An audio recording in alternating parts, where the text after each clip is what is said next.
Boa bola invertida para o Luiz Ricardo, condição de chegar no cruzamento, bola boa, Gabriel, sobrou para o Boquita, bateu para o gol! Gol!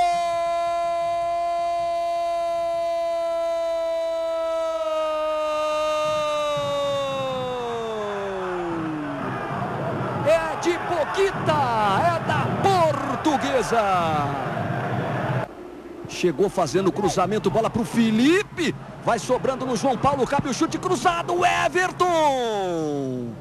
Não tem um sentido de penetração, agora sim, Dadá parte para cima da defesa. Lindo lance do Dadá, bola direita do gol para a linha de fundo. Felipe, boa bola para o Denilson, agora cabe o empate, limpou, bateu de bico. Sobrou para o Felipe, para fora. Aí a boa jogada do João Paulo, traz pelo meio, mete o passe para o Felipe, limpou, cabe o empate, chutou, travado, voltou no Felipe. Limpou para o Renato Ribeiro, ameaçou bater, trouxe para dentro, ficou sem ângulo, bateu, Everton! Ele e o Weisman foram para o chão, boa bola do Luiz Ricardo para o Henrique, Edno pediu, o Henrique balançou, lindo lance, bateu para o gol, para fora! Arrumou para o Renato Ribeiro, bateu para o gol, Everton! Vai pra bola João Paulo, vai bater fechadinho pra dentro, Gabriel subiu, jogou por cima.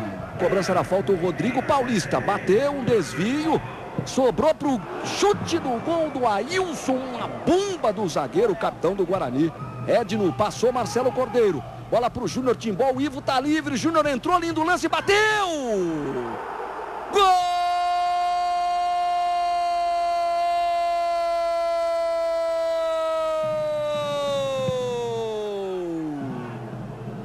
É de Júnior Timbó, é da Portuguesa que mata o jogo aqui em Araraquara.